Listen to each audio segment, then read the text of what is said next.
భారత్ అనే పేరు ఎక్కడి నుంచి వచ్చింది అనే చర్చ ఈ మధ్య చాలా జరుగుతోంది.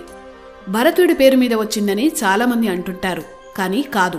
భరతుడి కంటే కొన్ని లక్షల సంవత్సరాల ముందే భరతఖండానికి చాలా చరిత్ర ఉంది. చాలామందికి తెలియని చరిత్ర అది.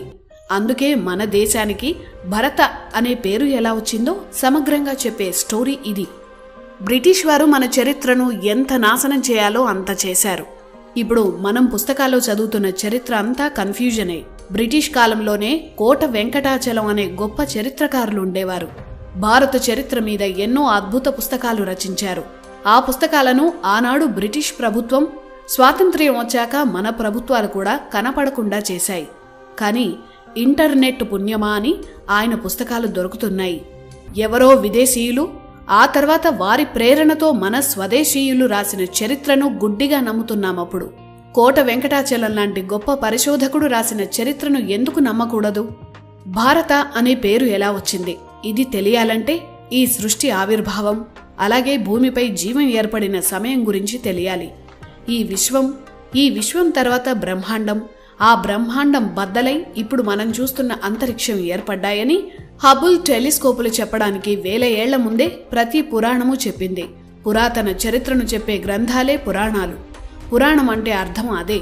జీవానికి అనుకూలమైన గ్రహం భూమి మాత్రమే అని బ్రహ్మాండ పురాణంలో ఉంటుంది. అలా భూమిపై జీవం మొదలైంది. సోలార్ సిస్టంలో మన భూమి ఒక భాగమని అందరికీ తెలుసు. ఆ సూర్యుడి శక్తి నుంచే జీవం పుట్టింది. సూర్యుడి వెలుగే జీవం.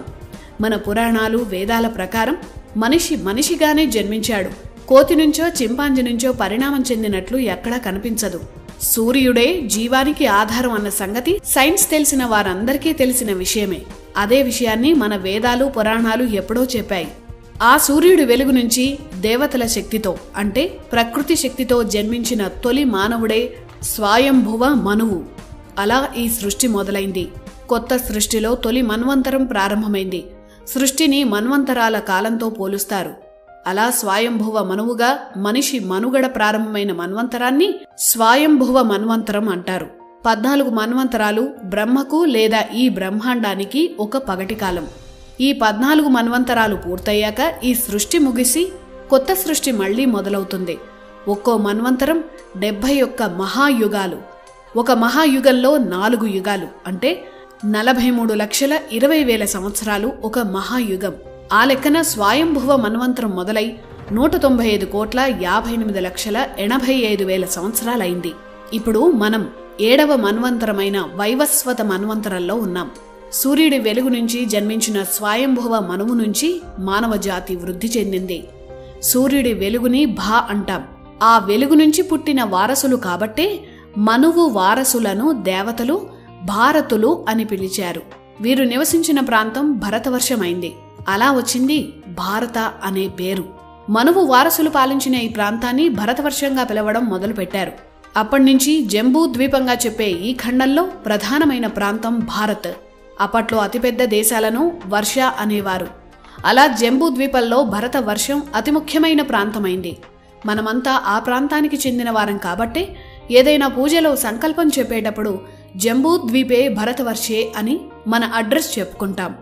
సూర్య వంశంలో తమ పూర్వీకులు భారతులు కాబట్టే దశరథుడు తనకు చాలా ఇష్టమైన భార్య కైకకు పుట్టిన బిడ్డకు భరత అని పేరు పెట్టాడు. ఆ తర్వాత శకుంతల తన తండ్రి అయిన విశ్వామిత్రుడి పూర్వీకులు భారతులే కాబట్టి తన బిడ్డకు భరత అని పేరు పెట్టింది. అంతే తప్ప ఈ భరతుడు పాలించినందుకే భారతదేశం అని పేరు రాలేదు.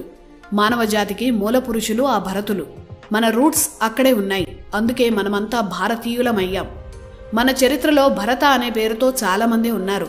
భరత అనేది ఒక వ్యక్తి పేరు కాదు. భరత అనేది ఈ నేల మీద పుట్టిన మానవ జాతి పేరు. ఇది భరత అనే పదం వెనుక ఉన్న అసలైన కథ. ప్రతి మన్వంతరం ముగియగానే ప్రళయం రావడం, మళ్లీ కొత్త జీవం పుట్టడం జరుగుతుంటాయి. ఇప్పుడు మనం ఉంటున్న మన్వంతరం వైవస్వత మన్వంతరం. ఇది 7వ మన్వంతరం. అందుకే పూజల్లో వైవస్వత మన్వంతరే కలియుగే ప్రథమ పాదే అని సంకల్పం చదువుతాం. ఈ వైవస్వత మన్వంతరాన్ని ప్రారంభించిన మనువు వైవస్వత మనువు. వివస్వత అంటే సూర్యుడు. సూర్యుడి అంశతో వైవస్వత మనువు పుట్టాడని మత్స్య పురాణం చెప్తోంది. అంటే ఈ మనువు కూడా సూర్యుడి కుమారుడే. అందువల్ల ఇతని వంశం కూడా భారత వంశమే. ఈ వైవస్వత మనువు కుమారుడే ఇక్ష్వాకు. ఇక్కడితో సూర్యవంశం ప్రారంభమైంది. ఈ ఇక్ష్వాకు వంశంలో జన్మించిన మహానుభావుడే శ్రీరాముడు. ఈ వైవస్వత మన్వంతరం ప్రారంభమై ఇప్పటికి 12,05,33,000 సంవత్సరాలు గడిచాయి. అంటే ఇప్పుడు మనం ఉంటున్న కాలంలో తొలి మానవుడు జన్మించిన కాలం అన్నమాట.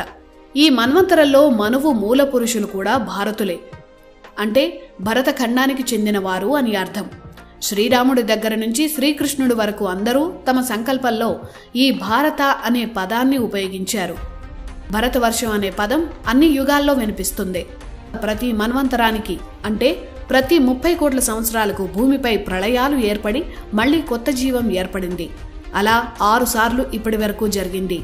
ఇప్పుడు జరుగుతున్న 7వ మన్వంతరం అంటే వైవస్వత మన్వంతరం 12 కోట్ల సంవత్సరాల క్రితం మొదలైంది. మత్స్యావతారంగా విష్ణువు అవతరించిన సమయం కూడా ఇదే. ప్రళయం నుంచి భూమిని కాపాడి వైవస్వత మనువుతో పాటు భూమికి అవసరమైన జీవజాతులను ఒక పెద్ద పడవలో ఎక్కించి ఒక సురక్షిత ప్రాంతానికి చేర్చాడు విష్ణువు. ఇదే కాన్సెప్ట్ని 2012 సినిమా క్లైమాక్స్గా వాడుకున్నారు. వైవస్వత మన్వంతరం మొదలైన 12 కోట్ల సంవత్సరాల్లో ఇప్పటికీ 27 మహాయుగాలు గడిచిపోయాయి. ఇప్పుడు 28వ మహాయుగంలో వేదకాలమైన కృతయుగం, రాముడు పుట్టిన త్రేతాయుగం, కృష్ణుడు అవతరించిన ద్వాపర యుగం ముగిసిపోయాయి. ఇప్పుడు కలియుగం నడుస్తోంది.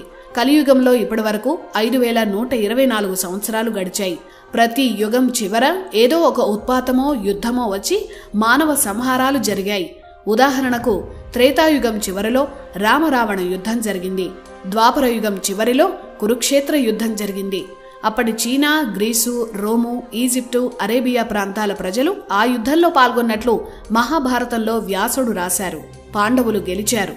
యుద్ధం తర్వాత కౌరవుల వంశంలో ఉన్న చాలా మంది ప్రజలు నిరుత్సాహపడ్డారు. వారికి భరతఖండంలో ఉండడం ఇష్టం లేక యుద్ధంలో పాల్గొన్న చీనా, గ్రీస్, రోము, ఈజిప్ట్ లాంటి దేశాల ప్రజలతో చాలా మంది భారతీయులు వలస వెళ్లిపోయారు. వారిలో కొందరు ఆ దేశాల్లో చాలా ప్రాంతాలను ఆక్రమించి రాజ్యాలు స్థాపించారని చరిత్ర చెప్తోంది. అక్కడ మన సంప్రదాయాలు, మన సంస్కృతి విస్తరించారు. అందుకే ఆ దేశాల్లో ఇప్పటికీ భారత వంశీయుల ఆనవాళ్లు కనిపిస్తాయి. మన దేవుళ్లనే వేరే వేరే పేర్లతో ఇప్పటికీ ఆరాధిస్తున్నారు. ఆ ప్రాంతాల్లో కృష్ణతత్వం వ్యాపించింది. యూరప్లో కొన్నేళ్ల క్రితం వరకు రాధాకృష్ణులనే పూజించారు. వారిని పేగన్స్, స్లావిక్ కల్చర్ అంటారు. వీరందరికీ మూలం భారత వంశమే. కురుక్షేత్ర యుద్ధం తర్వాత ధర్మరాజు, ఆ తర్వాత పరీక్షిత్తు పరిపాలించారు. పరీక్షిత్తు పాముకాటు వల్ల మరణించాడని, అతని కుమారుడు జనమేజయుడు సర్పజాతిని సంహరించే సర్పయాగం చేయించాడు. అప్పుడు ఆ సర్పజాతిని అస్తిక అనే ఋషి కాపాడి ఆ నాగజాతిని భరతఖండం నుంచి ఇప్పటి మెక్సికో ప్రాంతానికి తీసుకువెళ్లాడని భారతం చెప్తోంది. అలా ఆనాడు నాగజాతితో పాటు రాక్షస జాతికి చెందిన మయుడి వారసులు కూడా అస్తికుడితో మెక్సికో ప్రాంతానికి వెళ్లిపోయారు. ఆ మయుడి వారసులే మయన్స్ అయ్యారని, నాగజాతిని అస్తికుడు రక్షించాడు కాబట్టి వారు అడ్జెక్ట్స్ అయ్యారని చరిత్ర చెప్తోంది. ఇప్పటికీ మెక్సికోలో కనిపించే ఆనవాళ్లు, అక్కడి పెద్ద పెద్ద ఆలయాలు మన భారతదేశ సంస్కృతిని స్పష్టంగా చెప్తాయి. అంతెందుకు, మహాభారతం అనే పేరు వెనుక అసలు కథ ఇదే. మానవ మనుగడ, నాగరికత, చరిత్రను చెప్పే విధంగానే వ్యాసుడు తన ఇతిహాసానికి భారతం అని పేరు పెట్టాడు. మొదట జయం అనే పేరు పెట్టి ఆ తర్వాత భారత చరిత్రను చెప్పేందుకే భారతం అని పేరు మార్చడం వెనుక చారిత్రక కారణాలు ఉన్నాయి. ఇది భారత్ అనే పేరు వెనుక ఉన్న లక్షల ఏళ్ల చరిత్ర. మన భారతదేశ చరిత్రను రాయడమూ కష్టమే, ఆ చరిత్రను చెప్పడమూ కష్టమే. ఎందుకంటే ఏ దేశానికైనా మహా అయితే 1000 ఏళ్ళో 2000 ఏళ్ళో చరిత్ర ఉంటుంది.